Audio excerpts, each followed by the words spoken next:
Welcome to a late show. I am your host, Stephen Colbert. You know, ladies and gentlemen, when Donald Trump first contracted the coronavirus, I thought maybe, just maybe, he would emerge from this experience with a shred of humility, because honestly, nothing would disarm his critics more than if he just stood up and told the world, I was wrong, I have learned my lesson, and I truly sympathize with the hundreds of thousands who have been gravely ill or lost their lives from this pandemic.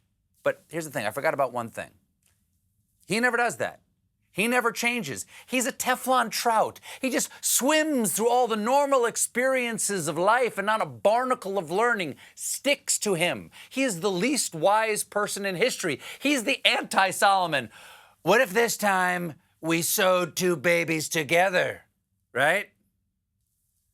The straw that broke my brains back was his dramatic return last night to the White House from Walter Reed on Marine One. It was timed, obviously, so it could appear live on the evening news, and every bit of it was just pure strongman propaganda. Here he is, leaving the hospital. There you go. Pump your fist. Do it. Pump, pump. Okay, there it is, touching the handrail. You're contagious. Stop touching it. Then back at the White House, rather than use the usual ground-level entrance, he climbed the stairs. Only Donald Trump would think climbing stairs is a feat of strength.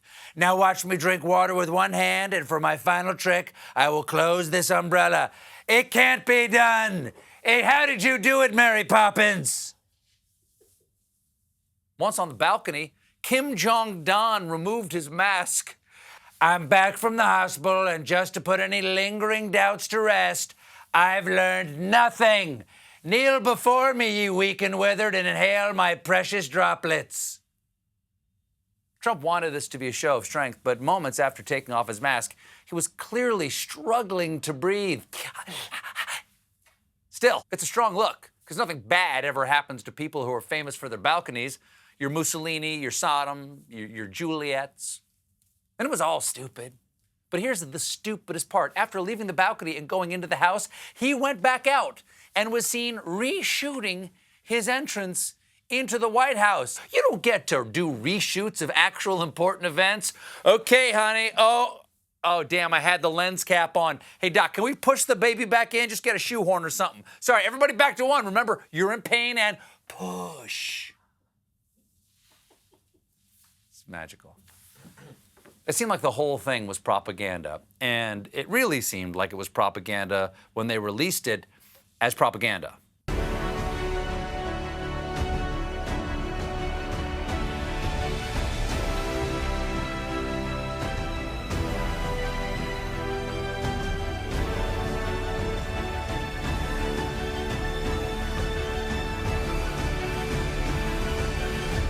Good Goebbels. Not only was that campaign propaganda, it's also a trailer for the upcoming movie, Triumph of the Ill. Trump coming home and taking off the mask really sends a bad message. In fact, the only thing worse than the message this sent is the actual message he sent. I learned so much about coronavirus, and one thing that's for certain, don't let it dominate you. Don't be afraid of it. You're going to beat it. Once again, he learns nothing. He's like if Scrooge woke up on Christmas morning and said, I've been visited by 3 ghosts. Don't be afraid of them, folks, and don't let them dominate you. I just put on my Bose noise-canceling headphones, and I slept like a gin-soaked baby. The point is, I gotta go infect Tiny Tim with coronavirus. Somebody get me a goose. I think in that scenario, he's gonna lick the goose and give it to the Cratchit family. I think that's what's gonna happen. But Trump has good reason to be positive about the virus. We have the best medical equipment. We have the best medicines, all developed recently. We have the best medicine. We all have experimental treatments that nobody else has gotten. We all have the best helicopter to fly us to and from our publicly subsidized mansion that contains an in-home intensive care unit itself. We're definitely going to beat this virus. That's what we all have. Not sure about you all, though. We all have that. One of the reasons Trump was feeling so peppy is that he is jacked to the nards on the steroid dexamethasone. Steroids can make you feel invincible. I've had them. You go from can barely stand up to I'll punch a tiger in the nuts. Working like a speed bag. Of course, it's not the first time the president has returned to the White House on steroids. Eisenhower had a heart attack, and when he returned to the White House, he looked like this. Ike Smash! Ultimately, Trump had a simple, repetitive message for the country. Go out and get some sick. Don't let it dominate. Don't let it take over your lives. We're going back. We're going back to work. We're going to be out front. As your leader, I had to do that. I knew there's danger to it, but I had to do it. I stood out front. I led. Nobody that's a leader would not do what I did. And I know there's a risk, there's a danger, but that's okay. And now I'm better, and maybe I'm immune. I don't know. But don't let it dominate your lives. Get out there.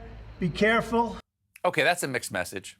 It's like a fire marshal saying, don't let the fire dominate you, okay? You gotta lead. Walk directly into the flames, you cowards. Be careful.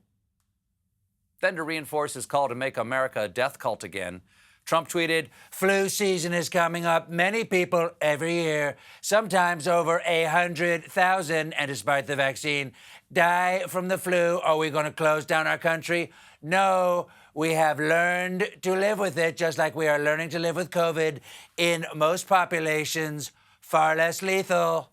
Adding, don't fear the reaper, baby, take my hand. Don't fear the reaper, we'll be able to fly. Baby, I'm your man. Corona, na, na, na. Needs more cowbell. Okay, first of all, what you wrote was wrong. How wrong? It was pulled down by Facebook. Second, you have COVID. You're trying to change the subject to other diseases. It reminds me of that scene in Jaws. The flu still kills more people a year. So how did the leader of the free world catch a virus that millions of Americans have successfully avoided? Well, it all comes down to the White House's prevention strategy. They don't have one.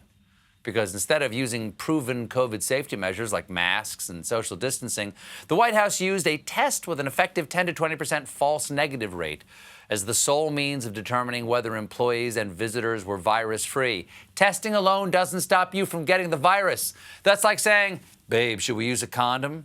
And she says, don't worry about it. I take a pregnancy test every morning, so we're good. The president must be feeling better, or at least feeling manic, because after weeks of back and forth with Nancy Pelosi this afternoon, Donald Trump halted COVID-19 relief talks until after the election. That means no additional unemployment benefits for millions of Americans who are out of work. Trump's doctors might not be telling us what side effects he has from COVID-19, but one thing's for sure, it's not an enlarged heart. Come on, Mr. President, we've seen your taxes. You know what it's like to be broke. Now, in his tweet announcing his Roidonomics plan, Trump promised that immediately after I win, we will pass a major stimulus bill that focuses on hardworking Americans and small business. He's holding the American people hostage so they'll vote for him. That explains his new campaign signs, vote Trump and no one gets hurt.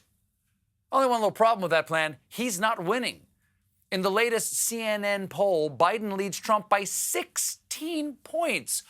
I'm also going to have a plan for COVID right after People magazine names me the sexiest man alive. I'm coming for you, McConaughey. Trump tried to reassure the nation, our economy is doing very well. The stock market is at record levels. Jobs and unemployment, ... also coming back in record numbers. We are leading the world in economic recovery, and the best is yet to come. That didn't quite sound enthusiastic enough. Kimberly? The best is yet to come. Well, it could not get any worse, is what I keep saying. Wall Street saw Trump's tweet about how they're doing great and immediately tumbled 600 points. Yes, they S&P'd their pants. Now, agreeing to a stimulus package this close to the election was always going to be tough, but with this tweet, Trump now owns this issue. One Trump campaign staff marveled, you have to try to be this politically inept. What is going on in the White House? Where is Mark Meadows? Now, no one has seen him, but they did spot this ficus with legs running out of the White House.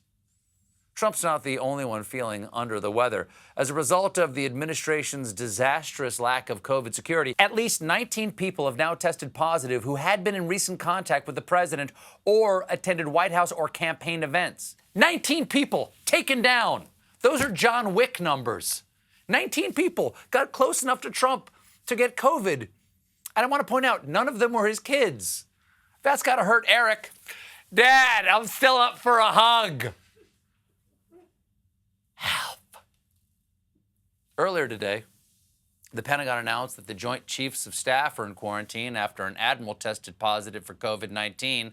Luckily, if a war breaks out, they're all ready to handle it over Zoom. Wait, I'm sorry. Were you about to launch a missile or was I? No, you go first. Who's got the launch codes? You're on mute. What with the president dancing with the devil in the pale moonlight, it's easy to forget that he's trying to drag the rest of us to hell, too. Consider the Supreme Court, where his new nominee would give conservatives a 6-3 majority. And we got a preview of what that imbalance might mean in the future, thanks to Supreme Court Justices Alito and Thomas, seen here noticing that some women have full bodily autonomy. Yesterday, Thomas and Alito issued an opinion suggesting the Supreme Court could overturn same-sex marriage. What? No, not now, Supreme Court. We're all a little busy with the all of it. You can't take away gay weddings because none of us can have any weddings right now. Here's what happened. On Monday, the court declined to hear a case about gay marriage, but Alito and Thomas used this as an opportunity to attack the 2015 decision legalizing gay marriage, writing that it lets the government brand religious adherents who believe that marriages between one man and one woman as bigots, making their religious liberty concerns that much easier to dismiss. Nope. Wrong. Those people can still believe anything they want. They just can't force those beliefs on others. I'm a Catholic. I believe in giving up meat on Fridays during Lent. That's my right. But it does not give me the right to go into Texas Roadhouse and start knocking steaks off the tables like an angry cat. And I want to. They already let you throw peanut shells on the damn floor. We've got a great show for you tonight. Jerry Seinfeld is here. Won't you stick around?